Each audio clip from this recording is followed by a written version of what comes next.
Magandang araw mga kaibigan. Bigyan natin ng reaction opinion itong post ang balita ngayon.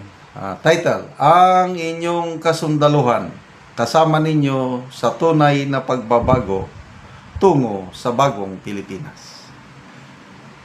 Sa gitna ng kaliwat kanang aligasyon ng korupsyon at kaguluhan sa ilalim ng Administrasyong Marcos Jr., mariing ipinahayag ni AFP Sergeant Major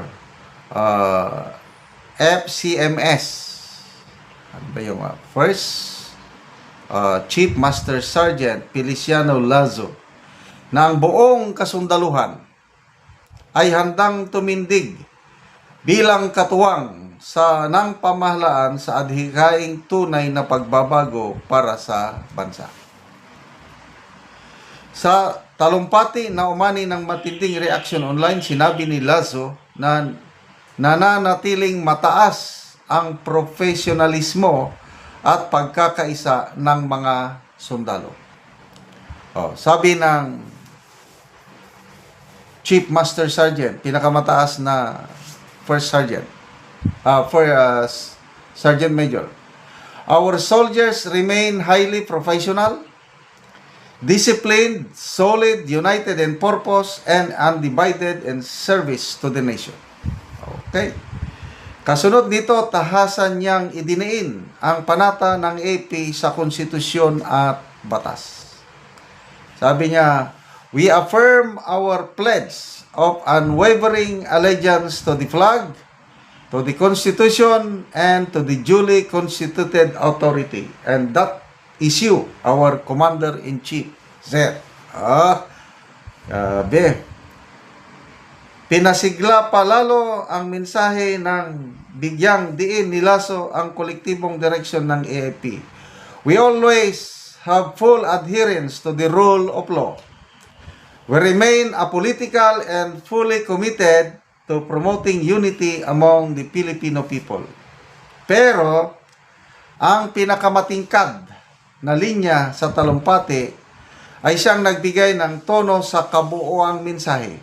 Ay ang malinaw na pahayag ng AFP ay hindi lamang tagamasid, kundi kasama mismo sa kinakasang pambansang pagbabago. Sabi niya, our beloved President, Sir, our Commander-in-Chief, ang inyong kasundaluhan ay kasama ninyo para sa tunay na pagbabago tungo sa isang bagong Pilipinas. Okay. So, masarap pakinggan. Kailang ang tanong lang naman, yun ba talaga ang nasa loob ni Chief Master Sergeant Lazo? Or sinulat lang ng speechwriter?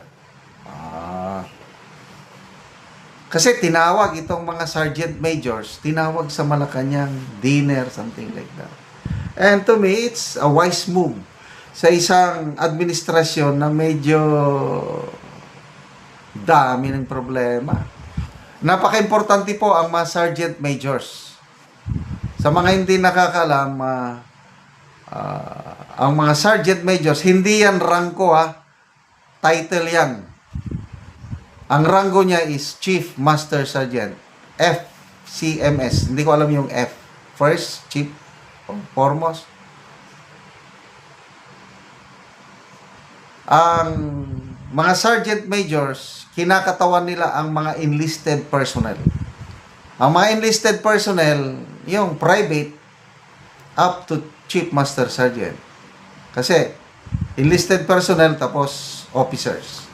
So, napaka-importante ang role ng mga Sergeant Majors sa bawat unit sa Armed Forces of the Philippines. Kaya tinawag nila sa Malacanang, parang loyalty check siguro. O maasahan ba namin kayo? Yes, Mr. President. Ito lang borrowing the words of General Pukis nung nag-dialogue daw sila with General Browner. Sabi daw ni General Browner, hindi kami manhid, hindi kami pipi, hindi kami bingi pagdating sa nangyayari sa gobyerno, lalo na sa korupsyon. And I agree, nakikita ng mga sundalo ang nangyayari. Kasi may mga pamilya yan, may mga ano, ito lang I think 2 weeks ago, may nakausap akong active na colonel. Pinahayag niya ang kanyang, between us lang hindi sa publiko. Pinahayag niya ang mga paniniwala niya sa nangyayaring korupsyon. Hindi mo na maikakaila ang korupsyon sa bansa.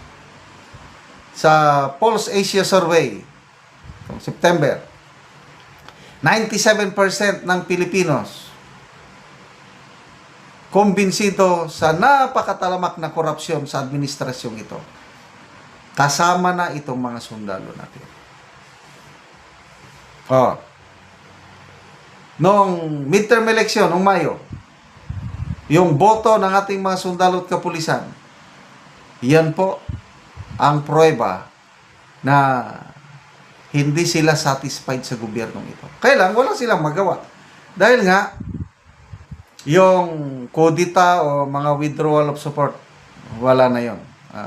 Wala tayong aasahan. But, deep inside ng mga men and women in uniform na ito, hindi sila bulag, pipi at bingi. Alam nila ano ang nangyayari. Kasi, halos lahat na binutuhan ng mga men and women in uniform ay galing sa kabilang grupo. Sa alyansa ng Pangulo, yung ini-endorse niya, si Lacson lang ang pinakamatas, number 15. So yung top 12, halos lahat galing sa PDP ni Tatay Digong natin, plus mga retired officers, sina Colonel Kerubin, Senator Honasan, sino pa, si Colonel Busita. Yun yung mga nanalo. Anong ibig sabihin yun? Sampal sa mukha yun ng administrasyong ito. Kasi that's the only legal means na ang mga men and women in uniform maipahayag nila ang pagkadisgusto nila sa gobyernong ito. Yung pagboto nila. So, again, maalala ko, post ni General Romeo Poques, retired. Sabi niya, ako ay isang piloto. Sasakay ba kayo sa aking eroplano kung alam nyo ako, piloto ninyo, ay lulong sa alak at pulburon? So, hindi nyo na maluloko ang taong bayan ngayon. Alam nila ang nangyayari sa gobyernong ito. Kaya salamat mga kaibigan sa inyong pagsubaybay sa ating channel. Nakakatulong kayo ng malaki, Tribong Talandig ng Bukidnon. Dahil ang sweldo natin sa channel na ito is pantulong po sa tribo. Namimigay tayo ng mga libreng yero at pako para makapagpatayo sila ng mas maayos na tahanan. Panoorin niyo ang video na ito. Karon mo na niyang mataga ano giyero si ate.